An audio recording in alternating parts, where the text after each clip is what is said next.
ជួបគ្នាសាជាថ្មីនៅក្នុងថ្ងៃនេះខ្ញុំមានរឿងថ្មីមួយសម្រាប់យកមកនិយាយប្រាប់អ្នកទាំងអស់គ្នាសម្រាប់រឿងរបស់យើងថ្ងៃនេះគឺបានកើតឡើងទៅលើប្អូនស្រីម្នាក់ដែលក្រោយពីរៀបការហើយគាត់បានផ្លាស់ប្ដូរទៅនៅភ្នំពេញទៅជួបផ្ទះមួយកន្លែងនៅផ្ទះជួលហ្នឹងមិនទាន់បានប្រមាណផងគាត់ក៏បានជួបរឿងចម្លែកជាច្រើននិយាយទៅគាត់នៅអត់សូវបានសុខទេដល់ថ្នាក់គាត់សម្រេចចិត្តប្រើថ្នាំងុយគេងដើម្បីគេចខ្មោចលងណាតែចង់បិដាថ្នាំទៀតក៏ជួយមិនបានដែរកាន់តែប្រើកាន់តែជួបហើយក្រៅពីរឿងផ្ទះជួលហ្នឹងក៏មានរឿងចម្លែកចំនួន2ទៀតដែលគាត់បានជួបក្រោយពីត្រឡប់មកពីភ្នំពេញវិញអូខេអញ្ចឹងចង់ដឹងថារឿងរ៉ាវរបស់ប្អូនស្រីម្នាក់នេះមានហេតុការណ៍ចម្លែកណាខ្លះបានកើតឡើងអញ្ចឹងដើម្បីកុំឲ្យខាតពេលតោះចូលទៅកាន់សាច់រឿងយើងទាំងអស់គ្នា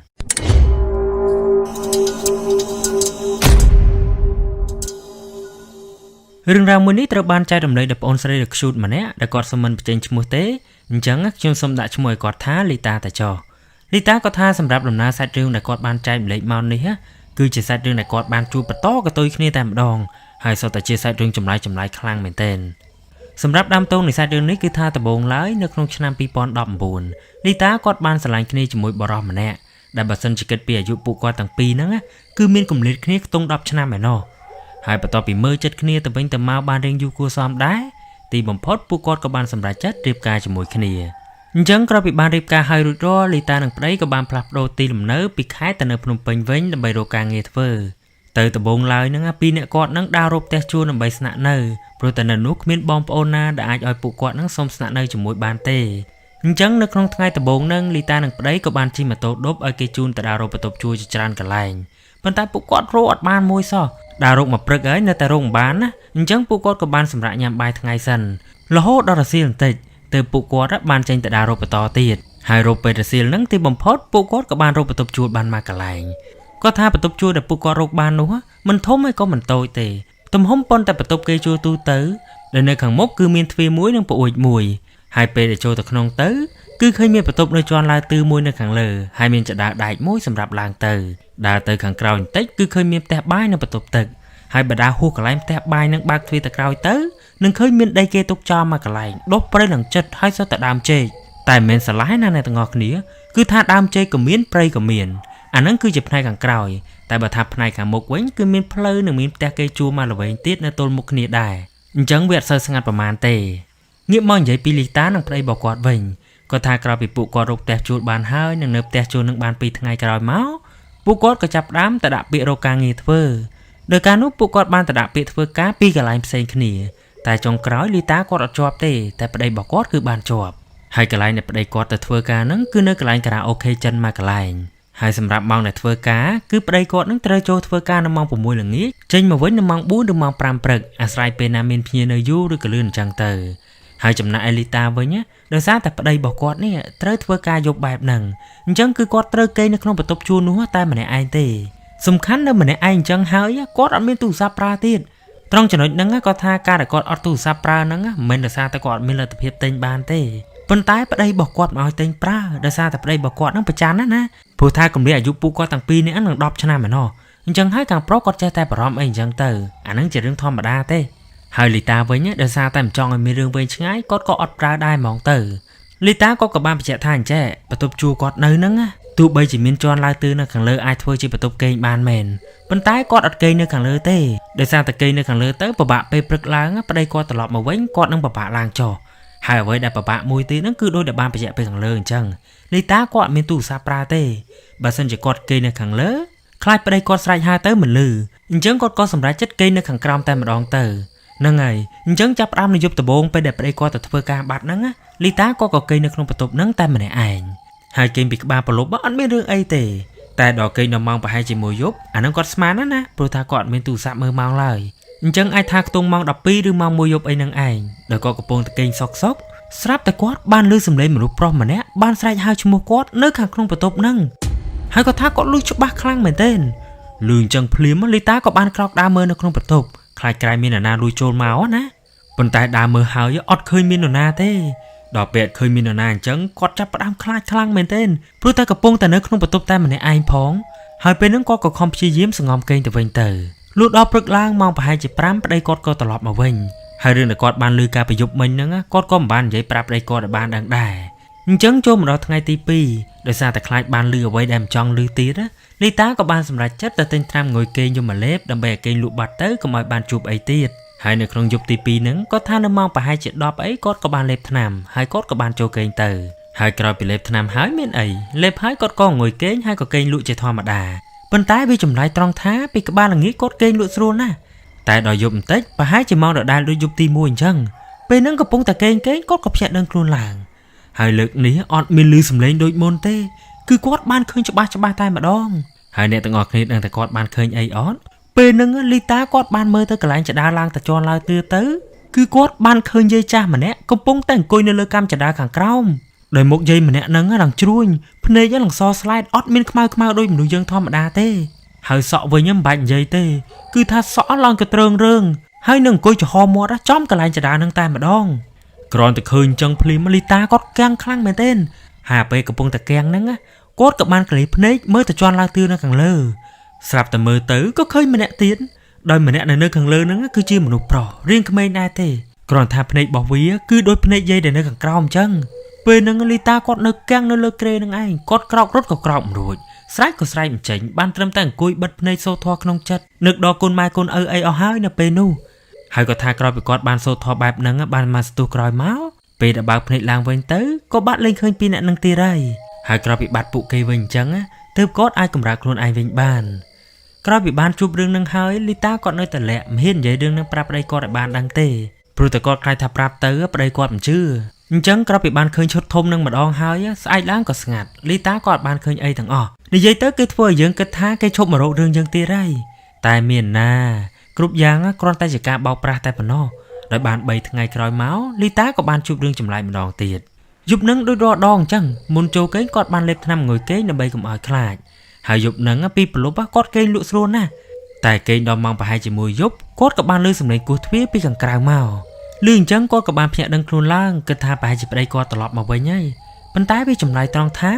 ារាល់ដងប្តីគាត់មកគោះប្អួយតាមិនបានថ្ងៃហ្នឹងគាត់មកគោះទ្វារទៅវិញដល់វាចម្លែកអញ្ចឹងលីតាគាត់អត់ទាន់ហ៊ានក្រោកចេញពីលើគ្រែទេគាត់នៅសង្ងំនៅលើគ្រែស្ដាប់សិនព្រោះតែខ្លាចជាចោលអីហ៎ហើយគ្មានទេគាត់ថាដំបងឡើយសំឡេងនោះវាគោះធម្មតាដូចយើងគោះទ្វារទូទៅអញ្ចឹងតែដល់បានមកស្ទុះក្រោយមកស្រាប់តែសំឡេងគោះតិចហ្នឹងក៏ប្រែទៅជាសំឡេងដំទ្វារយកទូងហាក់ដូចជាម្នាក់ដែលគោះហ្នឹងកំពុងតែព្យាយាមទម្លុះទ្វារចូលមកអញ្ចឹងពេលហ្នឹងលីតាគាត់ភ័យខ្លាំងមែនទែនព្រោះតែកំពុងតែនៅតែម្នាក់ឯងផងហើយពេលហ្នឹងគាត់មិនបានគិតដល់រឿងខ្មោចរឿងអីទេគឺពេលនោះគាត់គិតថាប្រហែលជាមានចោរឬក៏មនុស្សបែកថ្នាំមកពីណាចង់មករករឿងឬក៏លួចរបស់អីហើយគិតអញ្ចឹងហើយគាត់ក៏សម្រួលអារម្មណ៍ហើយក៏ក្រោកដើរលបយឺតពីលើគ្រែសម្ដៅទៅកន្លែងប្អួយដើម្បីអាចមើលទៅក្រៅព្រោះថាកន្លែងប្អួយហ្នឹងគឺមានប្រឡោះតូចមួយអាចមើលទៅក្រៅបានហ្នឹងហើយពេលហ្នឹងគាត់បានដើរយឺតមួយអត់ឲ្យលឺសំឡេងសម្រាប់ជើងទេហើយដល់ដើរទៅដល់បង្អួចអាចមើលទៅក្រៅទៅលីតាគាត់ភ្ញាក់ផ្អើលខ្លាំងមែនទែនព្រោះតែគាត់បានឃើញអ្នកដែលកំពុងតែគោះទ្វារបន្ទប់គាត់នោះមិនមែនជាមនុស្សធំទេតែបែរតែជាក្មេងប្រុសម្នាក់អាយុខ្ទង់ 5-6 ឆ្នាំអីនឹងឯងកំពុងតែឈរគោះទ្វារបន្ទប់គាត់ហើយក៏ថាសភាពក្មេងហ្នឹងវាឈរឡើងត្រង់ដាក់ដៃម្ខាងរាប់ទៅនឹងខ្លួនហើយដៃម្ខាងទៀតវាគោះទ្វារណាឃើញអញ្ចឹងលីតាគាត់មានអារម្មណ៍ស្រួលហើយគាត់គិតថាប្រហែលជាកូនហ្នឹងមិនមែនជាមនុស្សទេអញ្ចឹងពេលហ្នឹងគាត់ក៏បានរត់មកក្រែវិញហើយក៏មកឃ្លុំភួយសង្ងំគេងតែអ្នកទាំងអស់គ្នាហើយអាពេលគាត់ព្យាយាមសង្ងំគេងហ្នឹងពេលហ្នឹងមិនទាន់នឹងគេងលក់ទៅវិញផងស្រាប់តែគាត់បានឮសំឡេងទ្វារបើកបញ្ជាក់ពេលហ្នឹងគាត់អត់ទាន់គេងលក់ទៅវិញទេដល់ឮសំឡេងទ្វារបើកអញ្ចឹងលីតាគាត់ក៏បានទាញភួយដែលគាត់គ្រប់ខ្លួនហ្នឹងមកយឺតគ្រាន់តែទាញផុតពឹបគាត់ថាគាត់កាំងខ្លាំងមែនទែនអ្នកទាំងអស់គ្នាដឹងតែគាត់ឃើញអីអត់ពេលហ្នឹងគឺគាត់ឃើញអាក្មេងដែលឈោកគូសទ្វារនៅមុខបន្ទប់គាត់មុនហ្នឹងវាកំពុងតែដើរចូលមកក្នុងបន្ទប់គាត់ឃើញអញ្ចឹងលីតាគាត់អត់ហ៊ានធ្វើអីទាំងអស់គាត់គិតតែសង្ងំគេងនៅលើគ្រែទៅតែសំណាងដែរក្មេងហ្នឹងវាអត់ដើរមករកគាត់ទេវាគ្រាន់តែបើកទ្វារបានហើយវារត់លេងចេញចូលនៅក្នុងបន្ទប់ហ្នឹងហើយពេលហ្នឹងលីតាគាត់នៅតែសង្ងំមើលអាក្មេងហ្នឹងរត់ទៅមកទាំងខ្លាចហើយពេលដែលកំពុងតែមើលក្មេងហ្នឹងរត់ទៅមកហ្នឹងបានមកស្ទុះក្រោយមកគាត់ក៏បានឮសំឡេងអីម្យ៉ាងទូងមិនដឹងជាសំឡេងអីទេតែបានសំឡេងហ្នឹងហើយទើបធ្វើឲ្យគាត់នេះភ្ញាក់ដឹងខ្លួនឡើងវិញអញ្ចឹងពេលដែលដឹងខ្លួនឡើងវិញហ្នឹងគាត់បានមើលទៅទ្វារបន្ទប់គាត់ទៅទើបឃើញថាតាមពិតទ្វារបន្ទប់គាត់ហ្នឹងបិទធម្មតាទេហើយសម្រាប់រឿងដែលកើតឡើងមុនហ្នឹងលីតាគាត់នៅតែមិនប្រកាសខ្លួនឯងថាអ្វីដែលគាត់បានឃើញមុនហ្នឹងវាគឺជាកាយសពឬក៏យ៉ាងណាដែរតែអ្វីដែលគាត់ប្រកាសនោះគឺថាគាត់ពិតជាបានឃើញអ្វីដែលបានរៀបរាប់ពីខាងលើនឹងមែនអត់បានកុហកទេហើយហ្នឹងគឺជារឿងដែលគាត់បានជួបនៅក្នុងយប់នោះ លុះដល់យប់ស្អែកឡើងគ្រប់យ៉ាងក៏ចាប់ផ្ដើមស្ងប់ស្ងាត់ទៀតហើយនិយាយទៅគេមកម្លងថ្ងៃដែរទេរហូតរំលងទៅបានប្រហែលជា4ថ្ងៃក្រោយមកទៀតលីតាគាត់ក៏បានជួបរឿងចម្លែកមួយទៀតប៉ុន្តែលើកនេះមិនមែនឃើញនៅក្នុងបន្ទប់ទៀតទេគឺគាត់បានឃើញនៅខាងក្រៅម្ដងត្រង់ចំណុចនេះលីតាគាត់បានប្រាប់ថាបន្ទប់ជួលដែលគាត់ជួលនៅនោះគឺគេមានរបងនៅខាងមុខកម្ពស់ប្រហែលជា1ម៉ែត្រជាងហើយនៅខាងមុខបន្ទប់ជួលរបស់គាត់នោះនៅម្ខាងផ្លូវហ្នឹងគឺមានផ្ទះជួលគេមួយទៀតដែរហើយនៅមុខផ្ទះជួលហ្នឹងគឺមានដានស្វាយមួយដើមមិនជាធំណាស់ណាទេធំមកល្មមគ្រាន់តែមិនសូវមានស្លឹកទេរបៀបដូចជាស្វាយវាជ្រុះស្លឹកចិត្តងាប់ណាហ្នឹងហើយឥឡូវងាកមកនិយាយពីរឿងដែលគាត់បានជួបវិញគាត់ថានៅក្នុងយប់ហ្នឹងគាត់បានលេបថ្នាំហើយក៏ចូលគេងតាមទម្លាប់ប៉ុន្តែពេលដែលកំពុងតែគេងនេះស្រាប់តែគាត់បានឮសំឡេងមនុស្សឆ្លោះគ្នាជេរបចោលគ្នាទៅមកទាំងយប់ណាឮអញ្ចឹងលីតាក៏កាត់ជាចិត្តឆ្ងល់ថានរណាមកជេរគ្នាអីក៏ដែរយប់អីក៏លឺម្លេះហើយប៉ះចំគាត់នេះចង់ដឹងដែរភ្លាមអត់បានគិតវិញឆ្ងាយអីទេលីតាគាត់ក៏បានក្រោកឡើងហើយក៏បានបើកទ្វារដើរទៅក្រៅបន្ទប់ដើម្បីមើលពេលហ្នឹងពេលគាត់នៅក្នុងបន្ទប់គាត់ឮសំឡេងតែដល់ពេលចេញទៅក្រៅអាសំឡេងហ្នឹងក៏ស្ងាត់ទៅវិ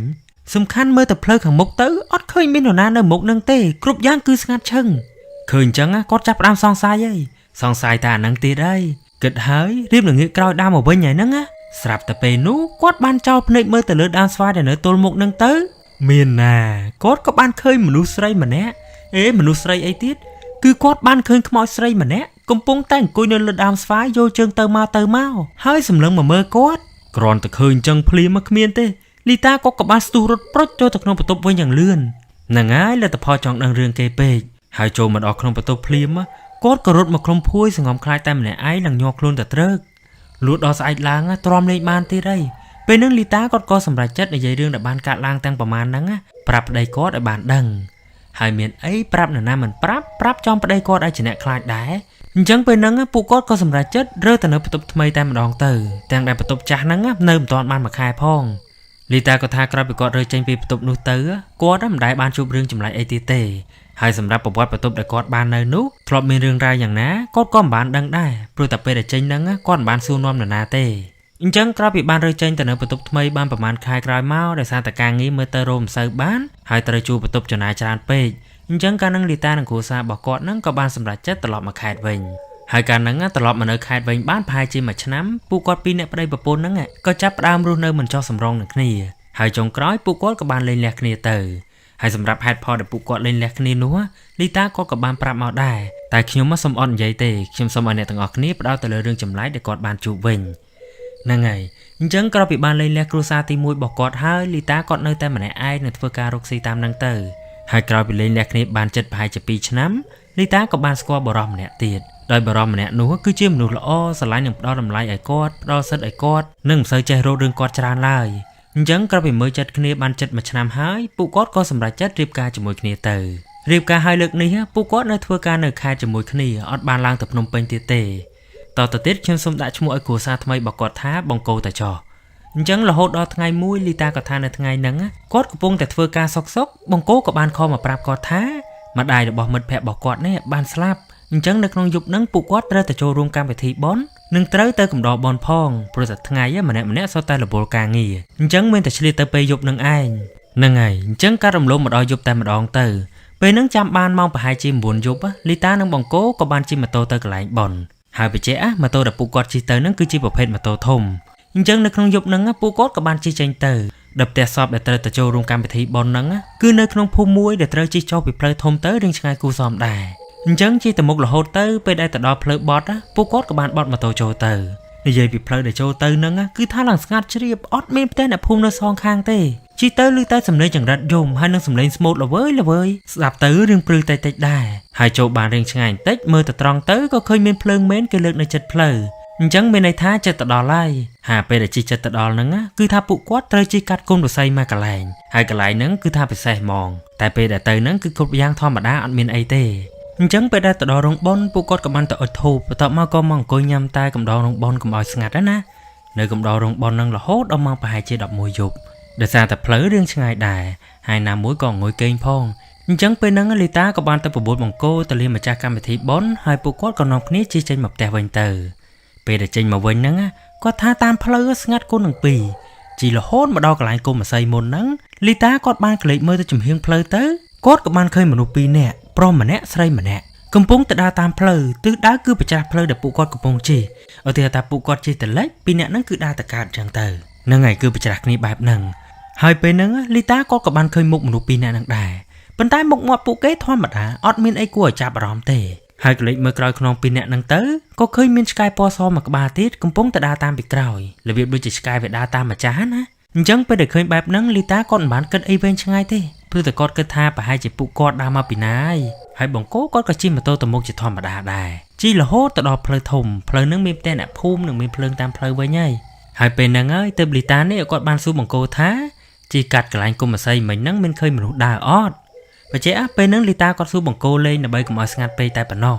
ให้ดอลือลิตาสู้จังบังโก้ก็ชลายอย่างทอมมาดาถ้าเคยนี่ยังจังหายบังโก้กับบานสู้ลิตายังจำไรท่าอนไอก็ทำเหมือนจีมนุษย์เหม็นกรอนตะลือจังเพลียมลิตาก็หลังเพียบเปิดด้วยกอดกระสู้ท้าไม่บันเตอร์สู้จังบ้าเหม็นมนุษย์จะไอ้เว้นจังเป็นนั่งบังโก้กอดก้อมตอนใหญ่ไอ้ได้กอดก็แต่จีตะมุกไปต่อเตอละโหตะดอบแต่บานบังโก้เนี่ยกอดบ้านปราบลิตาท้ามนุษย์ปีเนี่ยดากัดกลายกุมมาใส่มนนั่งคือเมียนมันเนี่ยเชิงดาวดอลไลเต้เขาก็ทำมุกปีเนี่ยนั่งมุกปุวีคือโซตะชิมคือโดยจิปุวีนั่งเติบแต่ดวงโตหาจังสำคัญบัดถาปีเนี่ยนั่งขโมยกับขโมยแต่จ่อสมใบแต่อาจจะกลายดาตามาจ้าเวียนึงคลุ้นบ่เวียก็ได้ลายแย่ย่อยได้กรอนตะลือจังเพลียมลิตากอดคลายดังยมตัวใบจะกอดนี่บ้านเคยรูปเนี่ยเกราะโดยได้บังโกบ้านเคยก็ได้แต่กอดทลบจูการในพนมเปิงจังกรอนตะลือเรื่องแบบนึงคือกอดคลายโยตายมาดองให้ก็ท่านแจ้ก็แต่ซาบังโกนะกอดเคยจะบัสได้ใจจังหายกอดในแต่ตัวบารอมบานจิ้มมาโตโหดมาดอกแต่นี่ลิตาก็ทำบัสเซนจิกอดจิ้มมาโตแต่มันในไอ้เนี่ยบักเคยได้ใจจังเดินแต่กอดรัสลอบจะมุ้ยมาโตนั่งมองให้นั่งคือจะเรื่องแต่กอดบานจูบในทั้งไงแต่เตอกับดอซอฟมัดแพร่บังโกพอไปเรื่องนั้นดอกกันร้องเตอเรื่องยูกูซ้อมได้ลิตากอดคันจูบเรื่องจังยูได้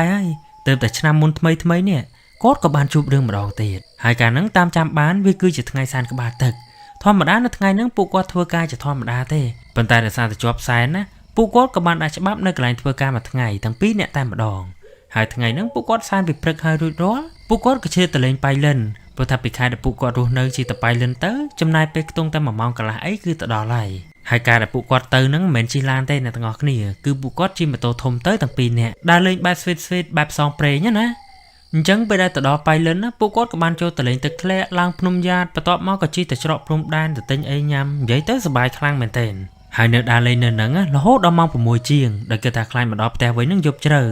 จังปูกอดก็ปบุกเนี่ยตลอดมาเว้งเพื่อแต่สายนั่งเตอเพื่อการไปเปิดพองจังเป็นนังเป็นแต่โฮบไอ้หลังงี้ให้ปูกอดกับน้องนี่จีเจนไปฉลองพรมด้านนั่งมาใบเมาจีเจนเป็นนุ่งเมาเราโหดมาดอเพลมวยแต่จีเพลใบจีปีบาสันจียังบอสลามเตอคือโจตะกรงไปเล่นเว้งแต่ไปยังบอสเฟ้งคือเตอแต่เพลเวียงกรงหายการนั่งแต่ซาแต่จองสะเพลทำไมนั่งแต่ใบสกอเพลทำไมพ้องปูกอดกับบานบอสเฟ้งให้จีละโหดแต่ดอของวงมูลมากระไรตามจำอันกระไรนั่งคือเมียนรูปโกดอกระไรในวงมูลนั่งปูกอดกับบานชุบมาโตสันแต่ใบใช้เมื่อเพลปะต่อเมื่อให้ปูกอดก็เคยเพลมุ้ยโดยจีตะนงหายแผนตีเว็บบานประหารแต่จัดจังเกจังปูกอดก็สำหรับจัดจีตามเพลนังเตอจีเตอแต่บงตามเพลคือมีแต่เกยไอทอมบดาเต้แต่ดอกจีบานมาเพนตีกลอยเมาส์สลับแต่เลยมีแต่หน้าภูมิบดอยใหญ่เตอตามเพลคือสงัดเชิงซองข้างสไตล์จีได้จากกาจีเตอบานใบบุญกับโลบานมีแต่มวยให้จมกาตีได้นี่ก็ท่าสำนักได้มาโตดมีปัญหาไอ้แต่เห็นใบกองหรือกับโคยไอ้มันเดินจะโรเชียงเนินหน้าบานเต้ให้เป็นนั่งปูกอดก็แต่จีแต่มกเตอก็แต่ดอกลายเพลไก่มากระไร